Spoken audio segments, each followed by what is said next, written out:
പുനഃസംഘടനയ്ക്ക് സമയപരിധി നിശ്ചയിക്കാൻ കോൺഗ്രസ് ഇന്ന് കർണാടകയിലെ ബെലഗാവിയിൽ ചേരുന്ന പ്രവർത്തക സമിതിയിൽ നിർണായക ചർച്ചകൾ നടക്കും. മഹാരാഷ്ട്ര, ഹരിയാന തോൽവികൾ പഠിക്കാൻ കമ്മീഷനെ വൈകാതെ തന്നെ നിയോഗിച്ചേക്കും. അംബേദ്കർ വിവാദത്തിലെ തുടർ നടപടികളും യോഗം തീരുമാനിക്കുമെന്നാണ് വിവരം. ഗാന്ധിജി പങ്കെടുത്ത ബെലഗാവി കോൺഗ്രസ് സമ്മേളനത്തിന്റെ 100ാം വാർഷിക സ്മരണ പുതുക്കിയാകും ബെലഗാവിയിൽ പ്രവർത്തക സമിതി ചേരുക. പുനഃസംഘടനയ്ക്ക് സമയപരിധി നിശ്ചയിക്കുക എന്ന പ്രധാന അജണ്ടയിലാണ് കോൺഗ്രസ് പ്രവർത്തക സമിതി യോഗം ചേരുന്നത്. ബെലഗാവിയിൽ ഗാന്ധി സ്മരണയിലാകും 150ലേറെ പ്രതിനിധികൾ പങ്കെടുക്കുന്ന പ്രവർത്തക സമിതി ഉണ്ടാവുക. ഭരണഘടനയ്ക്കെതിരെ നടക്കുന്ന നീക്കങ്ങൾ ചെറുക്കാൻ കൂടുതൽ പ്രചരണ പ്രക്ഷോഭ പരിപാടികൾ പാർട്ടി തീരുമാനിക്കും.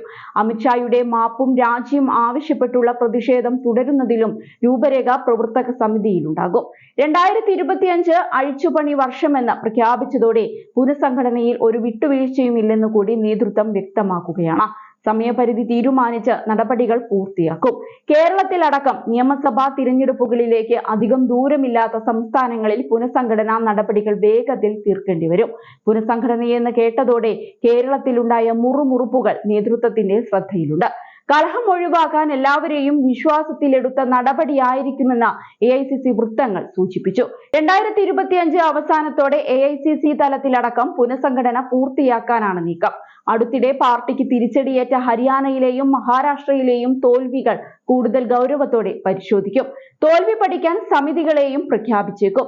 അന്വേഷണ കമ്മീഷൻ റിപ്പോർട്ടുകൾ വെറുതെയാവില്ലെന്നും കർശന നടപടിയുണ്ടാകുമെന്നുമുള്ള സൂചന ഒരു മാസം മുൻപ് ചേർന്ന പ്രവർത്തക സമിതിയിൽ കോൺഗ്രസ് അധ്യക്ഷൻ മല്ലികാർജുൻ ഖാർഗെ നൽകിയിരുന്നു.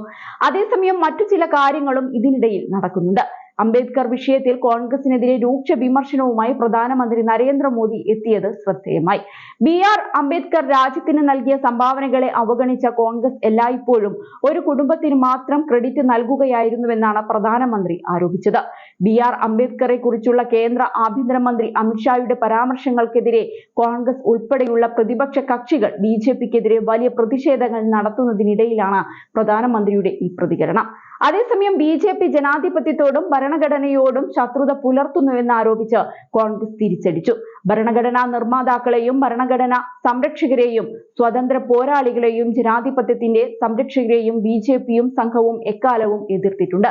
സംഘപരിവാറിനും BJPക്കും അവരുടെ അനുബന്ധ സംഘടനകൾക്കും ജനാധിപത്യത്തെയും ഭരണഘടനയെയും അംഗീകരിക്കാനാവില്ലെന്നാണ് ഈ വസ്തുതകളെല്ലാം വ്യക്തമാക്കുന്നതെന്ന് കോൺഗ്രസ് നേതാവ് സുരേന്ദ്ര രജ്പുത് പറഞ്ഞിരുന്നു.